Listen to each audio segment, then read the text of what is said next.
Hi beautiful souls, I'm Michèle Duquet. Welcome to my channel Soulful and Unplugged, and I've got something really special for you today.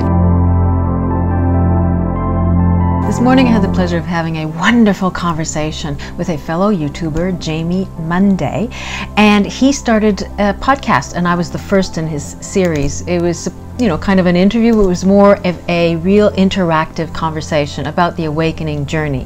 He had his awakening about 6 years ago, and as some of you know, I had my awakening, I was 8 years old, so a long time ago.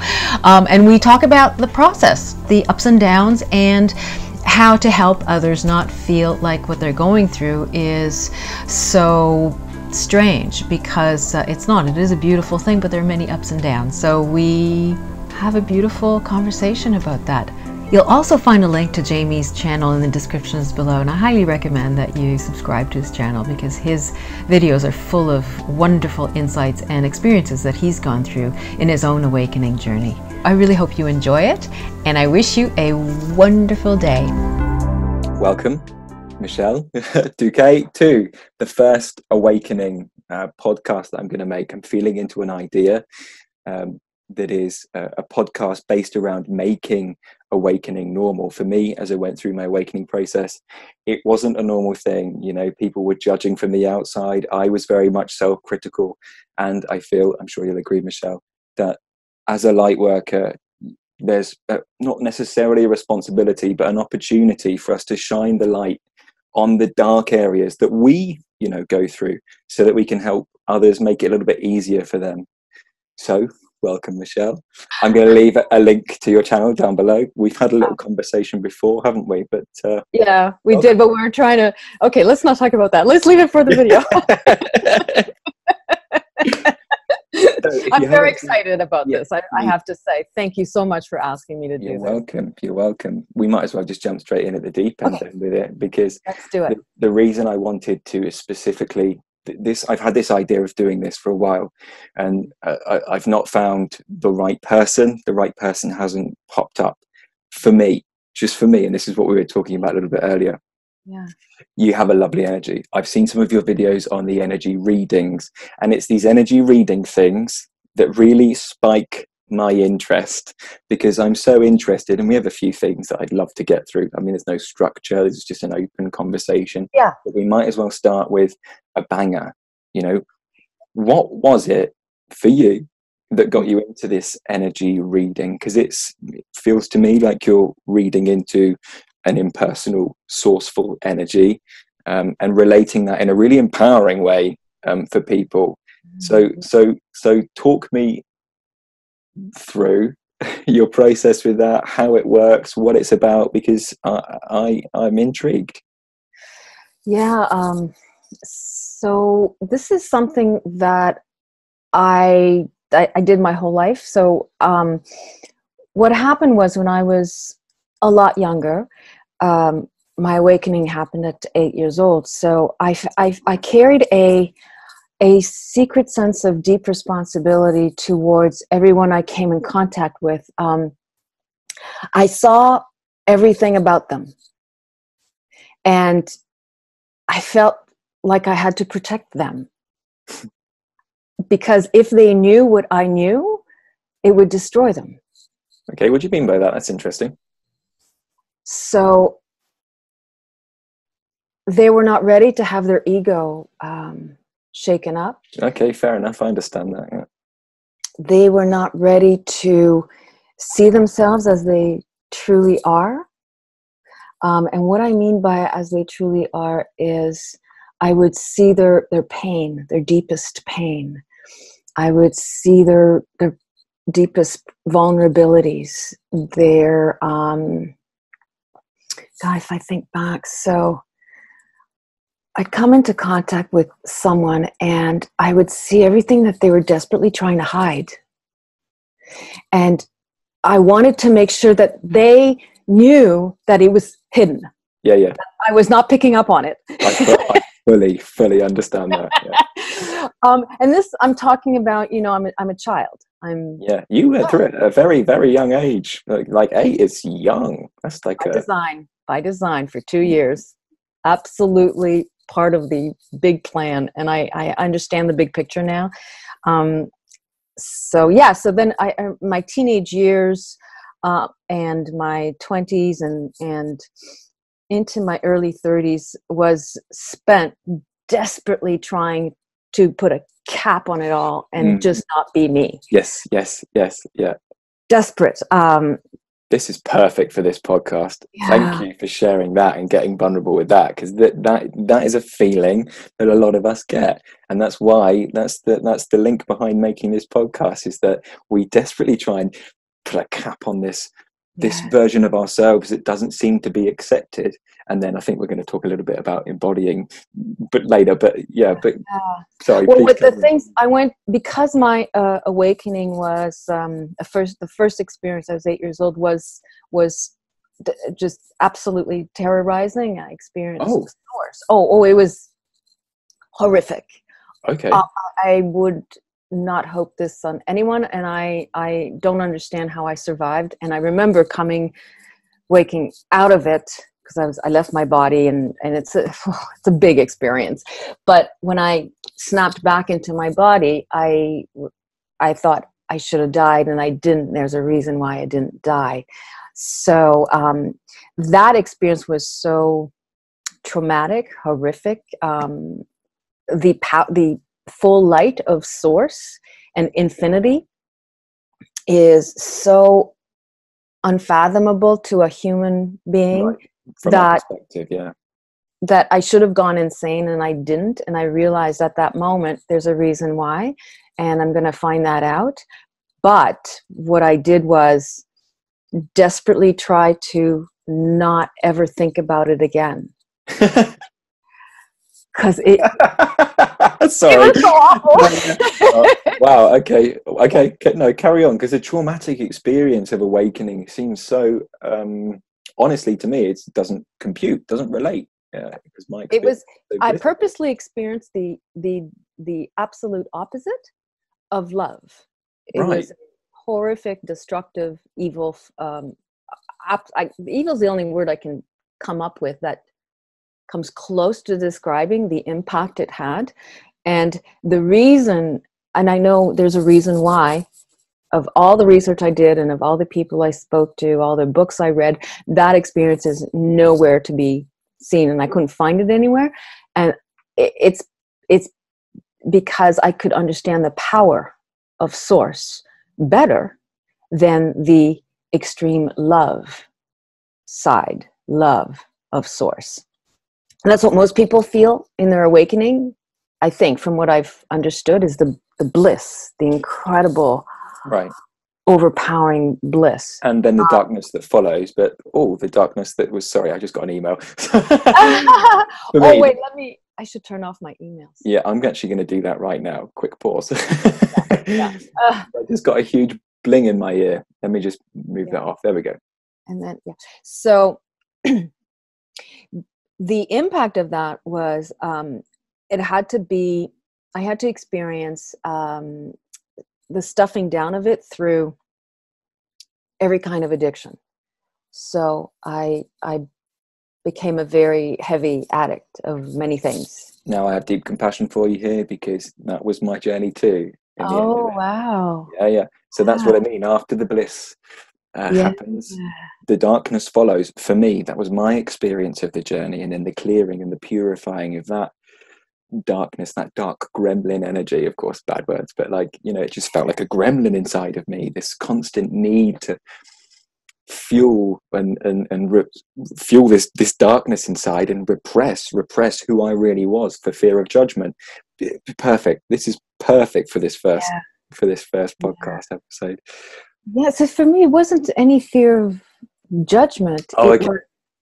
It was, I don't want to see this. I don't want to feel this. I don't want to be this. I don't want to know what I know. This knowingness, I was desperately trying to not know it. So what was that darkness? What was it? Why was it so dark? That you had to repress it. You had this feeling inside to repress it. Or is it something not to be shared on this podcast, and we should share it another time maybe? Well, it was experience of source, infinite light, but where infinity doesn't exist anymore. I was that. I was source. Everything and nothing at once. And this feeling of everything and nothing at once and infinity was not a loving feeling at all. It was something very terrifying, absolutely terrifying. And so when I understand and hear people have experience of this light as pure love, and the love becomes overwhelming, I've experienced that as well. Yeah, okay. So it helps me understand our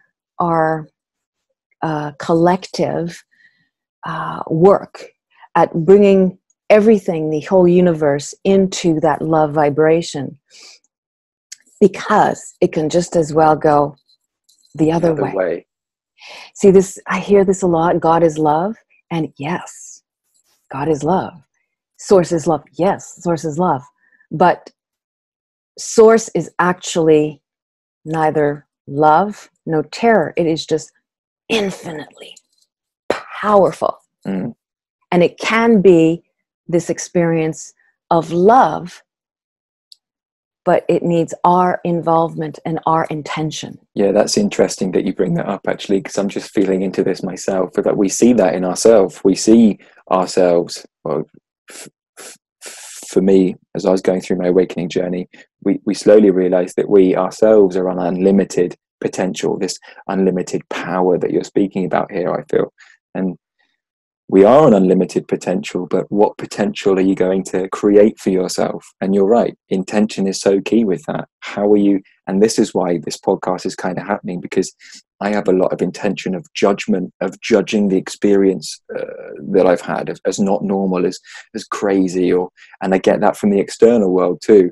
So it's about, for me, because I feel that intention is changing somewhat in me, to try and help bring that intention of judgment into focus here, so that we can show each other that firstly, this judgment isn't serving us, and secondly, that as an intention itself can create horror for us, much like the experience I'm sure you went through. So yes, now what I bring to the table is such years and years and years of embodiment that I'm deeply comfortable with everything. I never judged myself, actually. I never thought of myself as weird. I wanted the world to wake up and see what part of my experiences for those 2 years of astral projection was the energetic beings were teaching me the many layers of our three-dimensional world and the many veils. Okay. And so all the veils were lifted completely. I never had those same three-dimensional boundaries as everybody else did. So I always wanted everyone to wake up. And I was never called weird. What I would get is, oh, Michèle, you're too deep. I get that. Right? Too deep. Don't be so deep. But my sense was, after what I had gone through, was in my mind at first, internally, I would say, well, maybe they think I'm too deep, but actually they're too shallow. Yeah, I understand that fully. They're living on the top of the iceberg, and I'm like seeing the full thing. Spectrum, yeah. And living in that full thing. So, yeah. Sorry, I just dropped my coffee. I got excited and my coffee just spilled. Oh my God. Do you need a moment? We can pause it if you need to clean it up. I just need to sponge it up so it doesn't. Sure. Yeah, you do that. We don't want you to damage your cup. Go, oh my God. Okay. You good? Back. It's all good.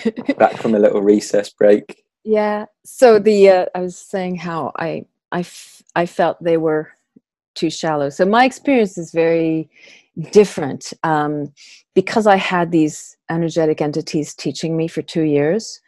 As I astrally projected and entered these many multidimensional levels, I felt that I had insight that others just didn't have. So it wasn't about me being weird. I understood that it was something they just couldn't see. Mm-hmm. So I developed this love and patience for the blindness, for the human condition. Compassion, isn't it? Really, really compassion. And then it's at 14, I started, I wanted to be an actress, so I got into film and television. And then I could really put all of that into my characters and really further develop my empathic, my empathy Mm-hmm. for human beings and for souls and all of their frailty. I loved the character arc, and I loved diving deeply into each human being's flaws and courage, and so it did fuel me. But I never felt that I was the one that was weird. What it felt was, though, deeply isolated. Yeah, because you mentioned before that you didn't have access to the internet. I mean, people waking up now, and there's so many people beginning to wake up now. Yeah. People now, we have the internet. Yes, Yeah. okay, that comes with its own damaging issues, in the sense that a lot of the information out there is not great. But Yeah. We have something now that can connect us to other people, whereas you must not have had that. No one. So I do remember asking my mom at some point to speak to someone. Can we find someone? I was like 9. and she said, no, there's nothing wrong with you. You have a gift. Mm. So thank goodness she said that, because I thought, okay, so, I'm going to talk to my energetic entities then. I'm going to ask them for help, because they understand it better than any human being could at this point. I didn't. There was no internet, no books even, and really no one in my realm. I was in Montreal and in Quebec, and no one around me.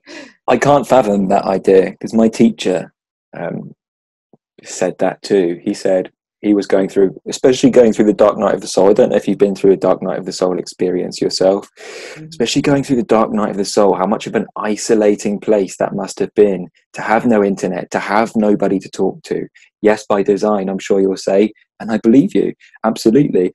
Mm-hmm. But it must have been a tough experience. That takes a strength, a real strength, a strength that perhaps, I don't know whether there's a human quality or a divine quality, because in the face of that must have been like rock bottom. Dark night of the soul is the rock bottom, but that must have been.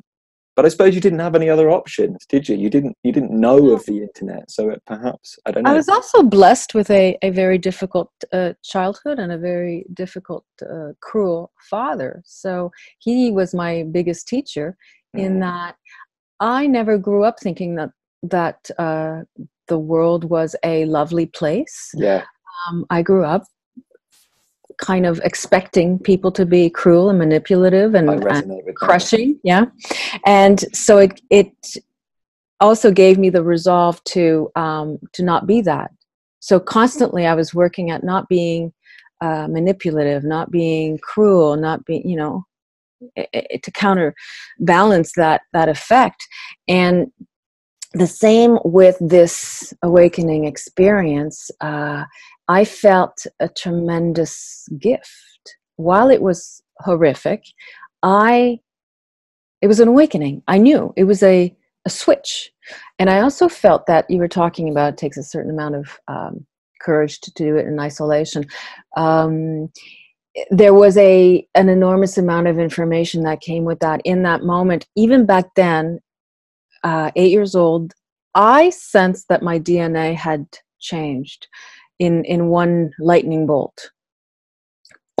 And I had shifted. I was also, if I go back to when I was just 2 or 3 years old, I remember looking at the children around me feeling confused at their childishness. I like, resonate with that as well, you know. yeah, like, why are they being so childish and dramatic, and like, and then I would at the time we would go to Catholic church, and I don't do that anymore, but I would hear this saying, love each other like you would be loved, like, Yeah, treat, love. Yeah. I understand. treat others like you would like to be treated. And I Love thy remember, neighbor in that. yes, and I remember, quoting that to my little 4-year-old friends, going, treat each other the way you'd want to be treated. And I thought that made a lot of sense. See, here's my question though. Did that not then make you stand out as the strange one? Because my experience of that was that it did. Oh, right. No, it didn't. It didn't.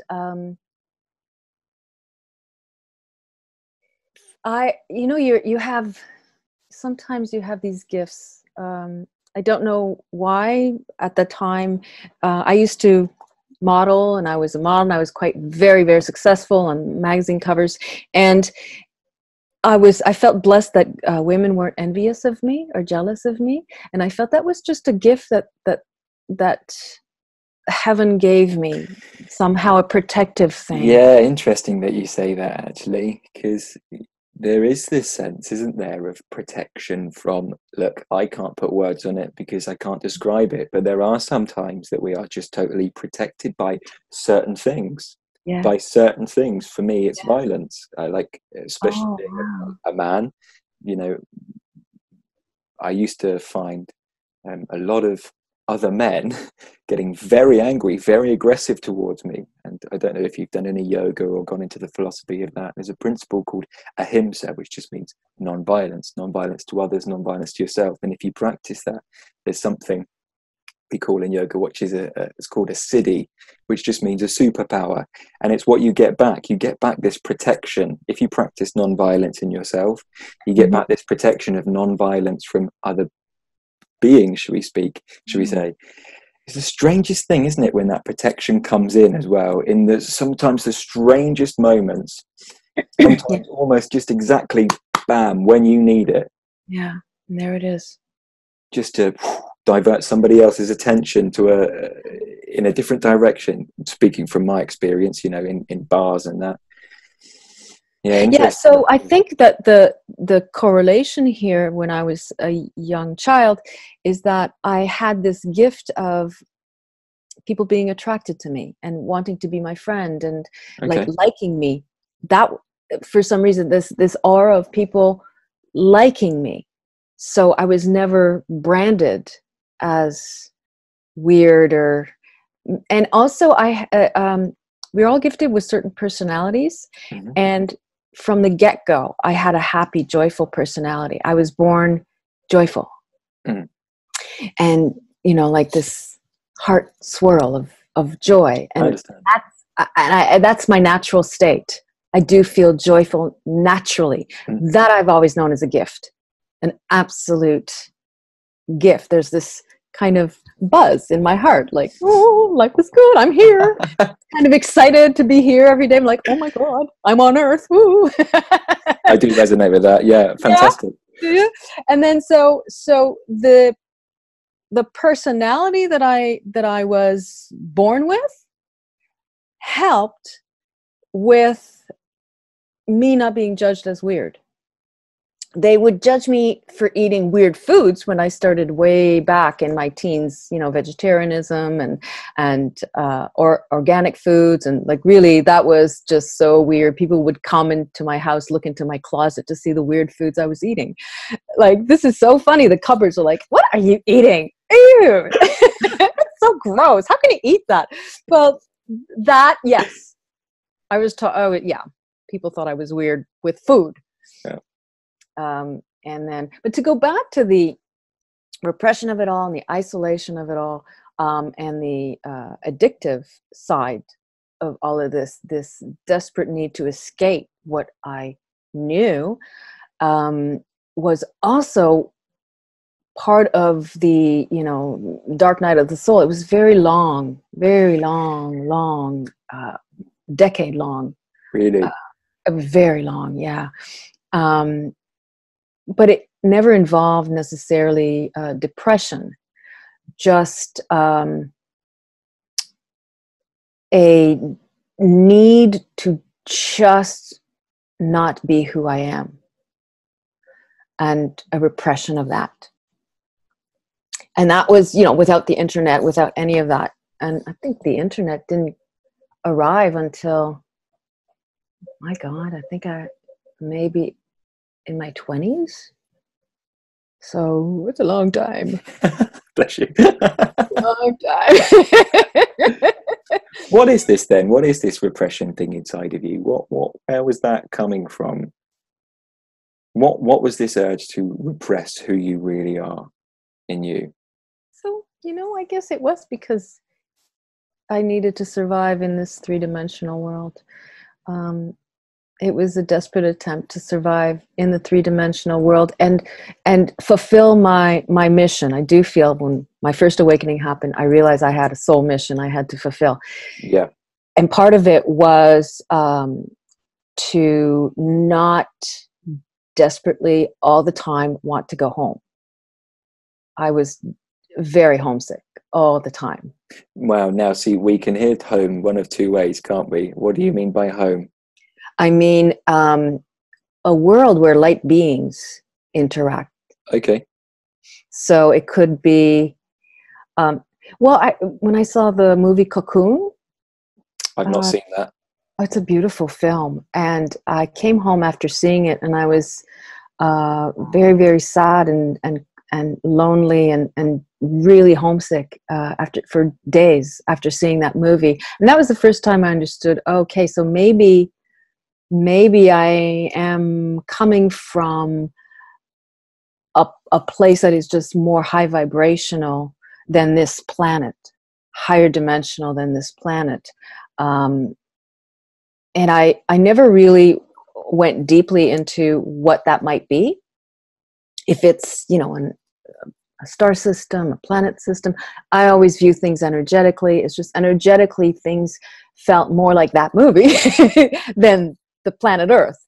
And so when I say this desperate need to go home, was this desperate need to escape this horrible place. I was about to say that. Yeah, I understand that, and I think that's probably what we're going to come on and speak to you about in a minute, isn't it? And it's about really for me, as I resonate exactly with what you're saying. This place can tend to be, well, it's a nut house. It's a nut house. Yeah. And coming into your true sanity looks from that perspective of the nut house as insanity. Yeah. And it's absolutely nuts, because then you take a look back and you think, hang on, we're becoming more sane, and why the podcast is happening through me it's that judgment of this awakening process looks insane, it looks weird, it looks strange to the three-dimensional mind that's seeing from the outside in, if that makes sense. Totally. And it's sad, because the people that are here to come in and really embody this light into the world and begin to change the world through that light are the ones that are the most usually disempowered, meek.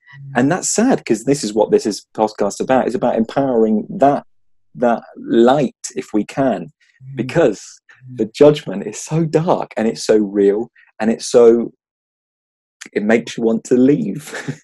like you were saying, it makes you want to leave sometimes. Yeah.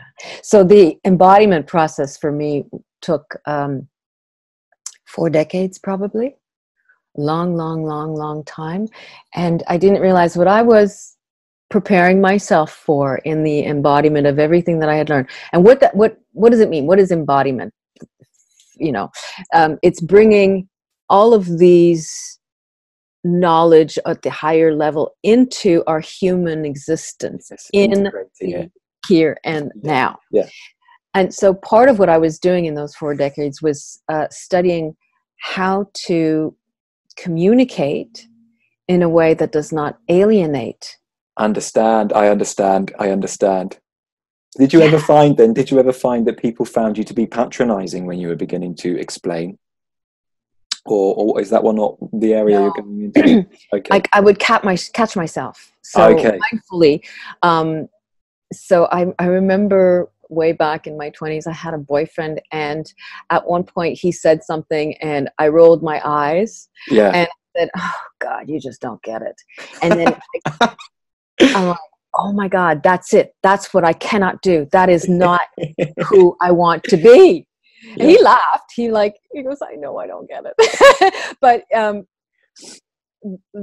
I caught myself being mindful that no, that I cannot talk like that. Yes. That is patronizing. That is condescending. And I'm like, no, I want to create an atmosphere of invitation. And, it was like a way of working both on communicating, but also on developing my own electromagnetic field, so that just being around me, people vibrate at a level where they start getting things. They understand. And while they're around me, they're like, oh, this is possible. See, that's mad that you bring that up, because I get that a lot in my life. I didn't know that consciously I was doing that's what I was doing. But you do begin to notice, don't you, that when people come into your vicinity, I always get comments when I'm driving my car with people in it. It was just like, I just feel so calm. And I'm like, okay, that's interesting. And they're usually like, I just feel so calm. It feels like you don't need anything from me. And I'm like, you're bloody right, I don't. That's great. Yeah, it's just so interesting. I didn't consciously know that that's what I was doing, creating a nice vibratory state for people to sit in and almost be blessed in, if that makes sense. I don't want that to sound arrogant, but it's like, we're creating through this journey a sacred space inside of ourselves. And I would say creating. Some people say, oh, you're not creating it because it's already there. But you're cultivating. You're really cultivating. And it takes graft, and it's hard. It's I have to work at it every single day, every moment, every present moment in my mindfulness. I have to work. And I fully accept that I'm a really flawed human being. Me too. Don't worry about it. We all are. We're all just learning on the job. The last... couple of weeks ago, I did a video, called This Again. And okay. One of my reactions was, was like, and I threw something, and I'm like, oh my God, I can't believe this again. And it's like, yes, this again, of course. Yeah. And I do like the it's a constant work, but also these readings that you were talking about before, the energy readings, I really like that it's not me doing it. It's That's just why I said impersonal at the start. Yeah, it's me getting out of the way and just, okay, I'm getting this, and then I'm fully aware that I'm a really flawed human being. I've got a lot of programming like everybody else that I don't expect to be rid of my programming. It's my programming. And that's okay. I'll just keep working at it for the rest of my life, and in a present moment to moment way. But the idea of others feeling a sense of healing just being around me is something that it could, if I don't work at it, if I don't meditate, if I don't practice really strong mindfulness, it could go away like that. Yes, and it does tend to, and we can turn into negative energy hubs very, very quickly. Yes. I know that in my life too. That's great to highlight it, because it is a moment to moment thing, dependent on your actions. And your karma, meaning your actions, like you are creating either a sacred space or a negative space, and people will feed off that. I suppose that's how the law of attraction really works. You know? That's a good point. Yeah, and just the other day, my neighbor came up to me. We'd had a conversation 2 days earlier, and then I was walking my dog, and on the sidewalk she crossed me. She goes, Michèle, I have to tell you the other day in our conversation that I got a healing from you the whole day. The rest of the day, she goes, I felt so amazing, and I felt uplifted and all of that. And I was thinking, I didn't do that. And I didn't do that. But the work that I do to vibrate and to be in touch with that vibration, she connected to that. It's a being, isn't it, more than a doing? I don't know. I just know from my life. And even if your being is that powerful, Michèle, that you can then affect somebody without you consciously doing the work, you know, without you consciously affecting them. That's awesome, and testament to your great character and your great nature. This feels like a good conversation. Sorry, go on. I took a risk with her. I saw her in the backyard, and I said, I have to tell you that I absolutely love your garden and your backyard. And if you don't mind me saying so, I sense a very strong fairy energy in your garden. and the fairies are just so happy here. And then she goes, she just like, just calmed right down. She goes, oh my God, I worked so hard in that garden to have that kind of positive energy. And I think that's what started it up. I took a risk by saying that. Yeah, you did, because it could be heard one of two ways, can't it? It can be heard from the 3D mind of, as in like a judgmental way. Fairies? What are you talking about? They don't exist. But I said fairy energy. Yeah, fairy realm. But again, I am coming from a place where I'm not judging myself, and I'm very, very, very comfortable with all of this. It's feeling based as well, isn't it? This stuff, feeling into the energy, it's totally feeling based. So if a word comes out like this fairy energy, you know, it's coming from a feeling. It's not necessarily that fairies are seen, although they may well be perceived that way by some people. I don't know. I certainly don't see it that way, but it is a feeling. It's like, you've consecrated this space in a certain way, you know, through hard work.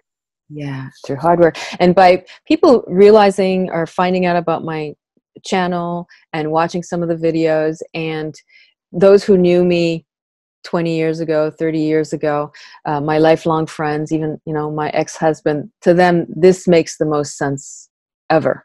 They're like, yeah, this makes complete sense. This is who you are.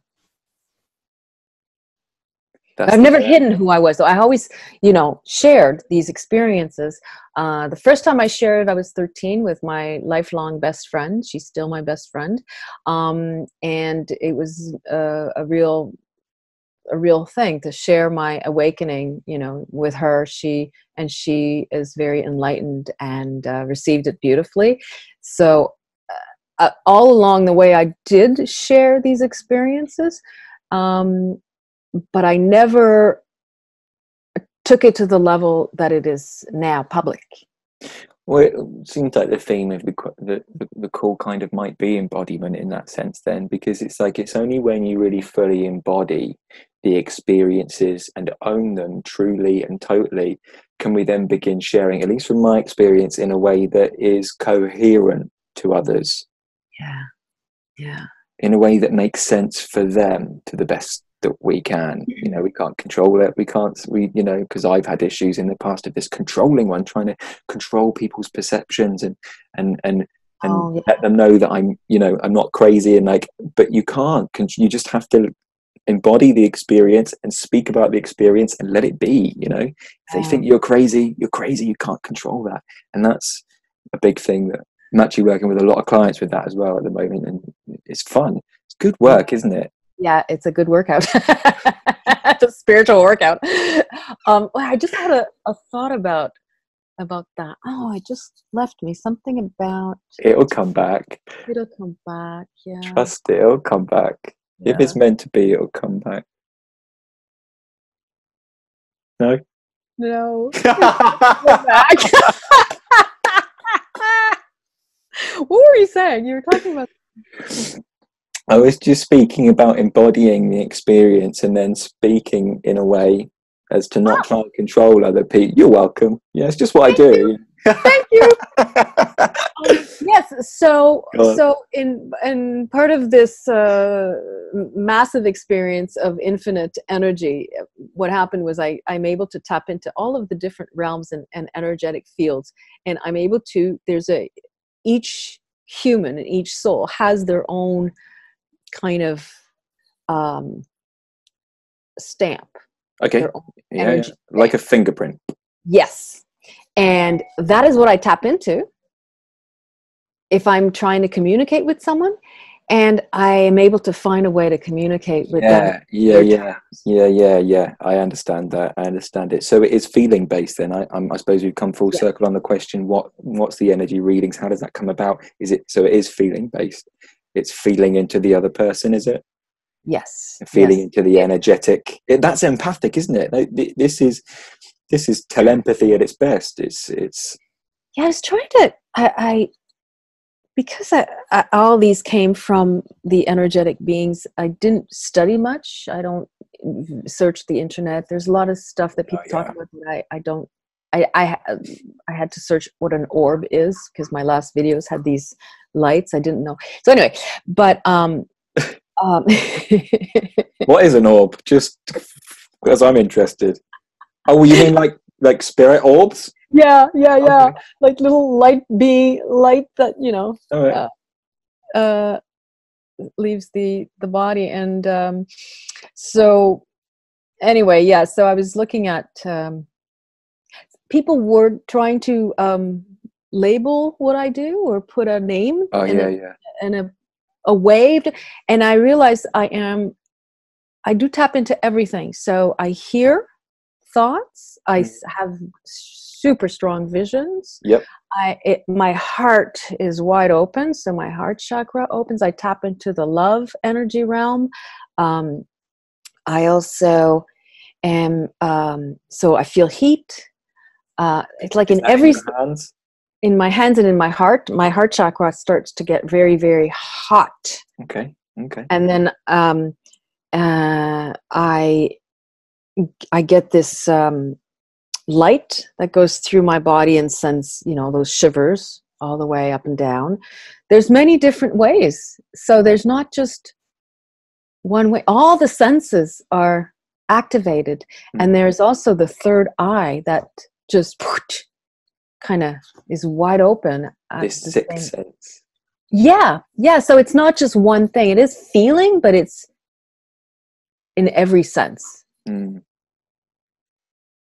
That's supremely interesting to me. The work I do, I'm a fledgling, in this journey. I've been on it for 5 years, maybe 6 at a push, and all of my work. We come in with different abilities, don't we? I'm sure you resonate with that. Each of us, as we go through our awakening process, we begin to notice these intuitive abilities. I'm working with a few people at the moment who have really cool abilities in their hands to heal people. They get a hot feeling in their hands and then they can heal people that way. I'm getting a lot of people as well, same as me, that come in with this intuition, this inner knowing, but that's feeling for me. So I'm supremely interested in how other people's gifts express themselves. Did you ever find that those gifts started one way? This is just my ego asking you this now. Started in one way, in a feeling way perhaps, and then developed over time, or how did it work in you? Or was it just slap bang, hello, here I am, rainbow magic hands? How did it work in you? So it could be over time. I do bioenergy therapy healing, which is it's an energy healing you do with the hands. And one day, it was about 10 years ago, 15 years ago, I came out of a meditation and I heard a voice that said, look at your hands. I'm like, okay. So I looked at my hands and I was like, oh my God, I could see all of the light. Okay. Ending. Yeah. All of a sudden, from 1 minute to the next, I was able to see energy. Before that, no. So I could not. I meditated. After the meditation, I was able to see auras and energy, and like I remember walking around going, oh, wow, this is amazing. But I spoke about it immediately. I didn't hide it. I just went, wow, and I was trying to teach others how to see it too. So, and they're like, no, I'm not seeing it. Yeah, the typical skeptical response. Yeah. And I'm like, oh, but I do. But then immediately it went into, well, what color's my aura? Yeah, okay. So I was going to ask that. Is it an aura-based thing? Because this is something that I'm working with I'm working, opening up to the idea of Hang on, can we just pause 1 second? My Sure. dog is asking for my attention. Hang on Sure, a you sec. go for that. I'm going to run to the toilet anyway. Okay, all right. Ah. Yeah, she was growling for my attention. I guess, yeah. So it's almost her lunchtime, so she starts. For everyone on who's listening on audio, you're missing a magnificent dog on Michelle's lap. Oh, What is it? What is it? A poodle? What is it? she's a cockapoo, cocker spaniel poodle mix. Oh, she's And cute. she was the runt. Okay. Look, show your face. She just wants to look at me. And lick your chin. Yes, I know. Yeah, she was the runt, so she's extra small. They're smaller than they usually are. Okay, lie down. And she's 12 and a half, and she's almost deaf, completely deaf. So I always pay extra attention, to her when she's trying to communicate, just to make sure she's okay. It's incredible, really, isn't it? Animals as well. They're incredibly psychic, especially dogs. They always can pick up on your mood, can't they? They're sponges. Mm-hmm. Sponges. I believe they're healers. I've noticed that with my dog. She's getting old now, bless her. Going to be a sad time. She doesn't have long left. I can feel it. But how old is she? She's 14. Oh, So, yeah. But then their little legs go, don't they? When they get a bit older, and we start pootering along a little bit slower, and it's just sad. And, yeah. Okay, there you go. Lie down there. Yeah, I know she's in great health, except that she's deaf. But she's yeah, I know. Huh? It's very. Sometimes I think, oh my God, what have I signed up for? Is this going to be just so? Oh my God. But, I did sign up. Yeah, indeed. It's worth it as well, isn't it? The 12, 15, 17, 20 years of joy that you get from them is worth the 5 years of heartache afterwards. Yeah, I know. Oh my goodness. Okay, let's move on a little bit. Let's feel into, see if anything else comes up.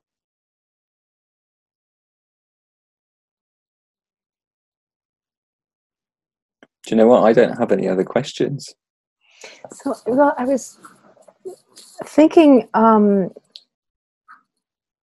remember before we started the podcast, we were talking about how difficult it is for people who feel weird, who feel judged, who feel alienated and isolated. And I just wanted to say, like I told you, but I just wanted to say this really is a huge, huge dream come true for me. This building of a community, this way of embracing those who are going through it, and kind of to say, hold my hand here. It's going to be okay. I know I don't look like Mama Bear. I don't have that outwardly look, but I feel like a very strong, I said that in one of my videos in the past, a very strong maternal instinct to other light workers and other people awakening that, I can ground you. I have spent a lifetime grounding everything into my body, and I can say it's going to be okay. Just ride the up and downs, but you're going to be okay. More than okay. You're going to thrive. It is a roller coaster journey, isn't it? Yeah, it really is. And it's a journey that will throw you about every which way possible. Smash you in the head, knock you over, but there's a divine plan to it, is my feeling. I mean, when we get rid of enough of ourselves inside, if this makes sense, all that's left is that divine plan, that yes, it's still you inside, but we're going by the intuitive feelings that come through. For example, we're both pretty rooted in being right now, this feeling in our body, and yet intuition still comes out, things still come out, and it is a difficult ride, though we do get that roller coaster element, and it does feel to me deeply, deeply divinely guided as soon as we surrender to it. And that's the difficult bit. I deeply thank you for being here, for being on the first episode of this podcast, because it just feels right. It does. I'm so grateful to you for asking. I'm very honored to be here, and very blessed to have this connection through like this thing called the internet and YouTube. I know. This is the joy of it, isn't it? We can connect with people on the other side of the world. Yeah. You know, so we're not so isolated. Yes, by divine plan, we are isolated in this process. But we don't have to feel totally isolated, because we have people out here who are willing to share their experiences, who are willing to help you through the process to the best of their ability. And yeah, you're a shining example of that. So of course, feel free to go and shine. Go and subscribe to Michèle. I'll leave her link down below. I think we're going to put part 1 of this on my channel, part 2 of this on your channel, and hopefully it will all work out perfectly. And I'll upload it as well to the podcast. I've got to work out how to do that, but I'll make it available on iTunes and things like that. Fantastic. Yeah. Oh, that is great. And I also have a blog, and so in the description boxes of my YouTube channel, there is a connection to a page called Mimi's Energy Readings, and I've now started making it public and available, and with an email and all of that. And it's like, okay, I'm officially out there. See, and then the mad thing is, isn't it? As soon as you put yourself out there, how much comes to you? Yes. That's what I'm finding in my experience. It's just how much comes back. The law of attraction really works in action, but you have to be ready first. You have to have got yourself, your body into a ready state for it. Yeah, and I think that our message, what really resonates in you, and why I really wanted to do this with you, is that our message is that it's about being in our bodies. It's about a human being, and a lot of people can be addicted to the bliss and the awakening phenomenon. And really? No, for a long time that was me. I've just exhausted that process inside of me. But yes, that was me. Yeah. That was my journey. There's videos on my channel about it. That was my journey. And often people forget, souls forget, spirits forget that they came here to be human. Otherwise, we could have just stayed in the energetic. Absolutely. We came here to be human and experience everything about what it's like to embody all of this and bring the entire universe forward through our shifting. Through our evolution. Yeah. Love Anyway, it. oh my God, this is amazing. Thank you so much. We'll leave that there then. Okay. Okay. Thank you very much for watching, guys, and see you later. Bye.